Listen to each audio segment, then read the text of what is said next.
Salah satu nama pemain keturunan yang kini sudah disodorkan PSSI kepada Coach Shin adalah Ilyas Al-Hafs. Tentu saja nama pemain 26 tahun bukanlah sosok baru di mata fans timnas. Sebab pemain yang sekarang main di FC Noah di Liga Armenia tersebut merupakan pemain keturunan yang punya darah Indonesia dari garis ibunya. Diketahui sang kakek dan nenek Ilyas adalah orang Solo, sehingga kans buat dia membela Indonesia pun cukup besar. Apalagi secara terbuka, Ilyas juga udah menyatakan minat. Namun semua kembali lagi apakah Coach Shin butuh atau tidak. Dan dilihat dari rekam jejak dan kemampuan, jelas kemungkinan besar Coach Shin akan tetap memasukkannya ke dalam tim. Bila itu terjadi, maka setidaknya ada 5 keuntungan yang bisa didapatkan oleh timnas Indonesia. Lantas, apa sajakah itu?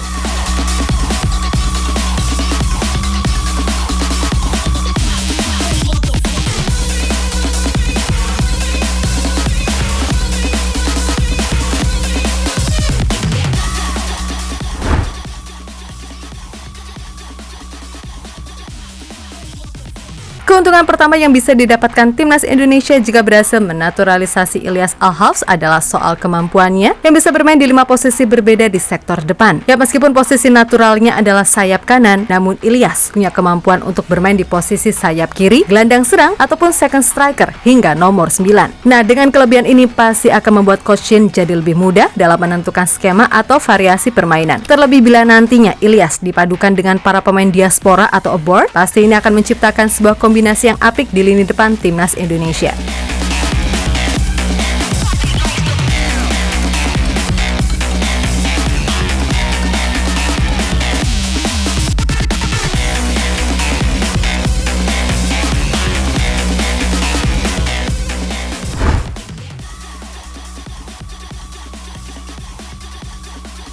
Berikutnya tentu saja berkaitan dengan rekam jejak Ilyas sejauh ini. Tercatat pemain berusia 26 tahun tersebut sangat berpengalaman di Liga Belanda, yang mana ia pernah membela 2 tim ternama di sana, yaitu Sparta Rotterdam dan Almere City. Bahkan buat yang belum tahu, Ilyas sendiri merupakan pemain asli jebolan Sparta Rotterdam dan udah membela klub itu sejak level U17 pada tahun 2014 silam. Setelah naik kelas ke level senior dan mencatat 25 penampilan di tahun 2016, Ilyas pindah ke Almere City pada Januari 2019.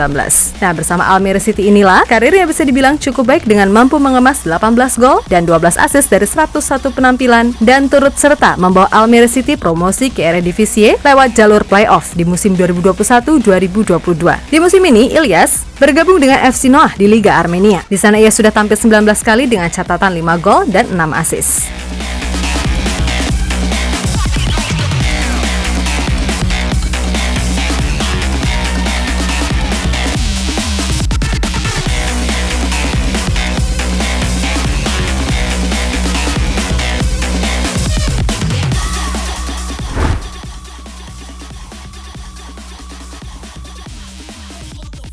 Secara pengalaman mentas di level internasional, Ilyas Al-Hafs yang tercatat pernah memiliki caps bersama timnas Belanda kelompok usia, di mana ia tercatat 5 kali pernah membela timnas Belanda U18 dan 10 kali membela timnas Belanda U20. Yap, Ilyas sendiri tercatat memulai karir di timnas Belanda pada tahun 2014 saat dilatih oleh legenda timnas Belanda, Martin Stekelenburg, yang mana ketika itu ia melakoni debut di timnas U18 Belanda pada 3 September 2014 saat usianya masih 17 tahun, 6 bulan, dan 11 hari. Dan 2 tahun kemudian Ilyas Al-Hafs kembali masuk ke dalam skuad timnas U20 Belanda.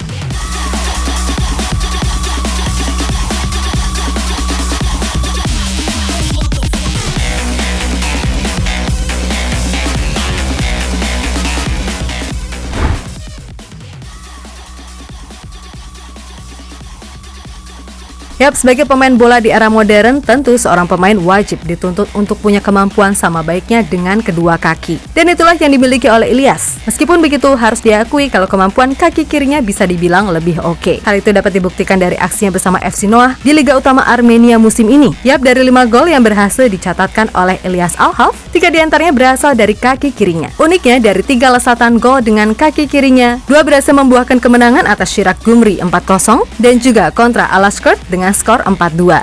Partheasen men menaket Ursgalis. Ilyas Al-Hafs'yev Gravom. Shiraki darpase 3-0. 3-0 աշիվը խոշոր է դառնում, շատ գեղեցիկ ժեստով է տոնում իր խփած գոլը եւ կարելի ասել ամրագրում արդեն Նոայի հաղթանակ։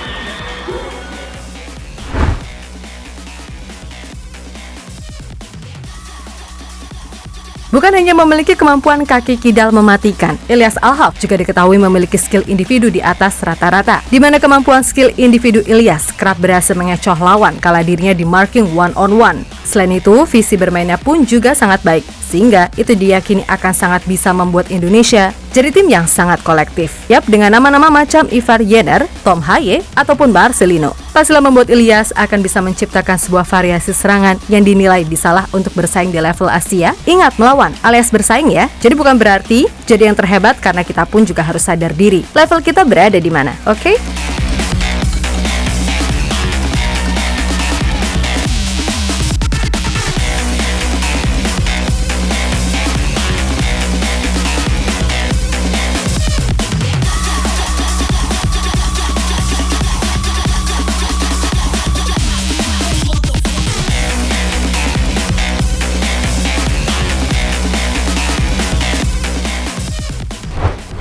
Ya, pada akhirnya, kini patut dinanti gimana keputusan dari Coach Shin. Mudah-mudahan segala apa yang diupayakan untuk kemajuan timnas bisa berjalan dengan lancar, sehingga ke depan kita bisa melihat timnas Indonesia bisa bersaing di level Asia, dan siapa tahu ya kan bisa lolos ke Piala Dunia. Apakah itu bisa? Semoga aja, oke?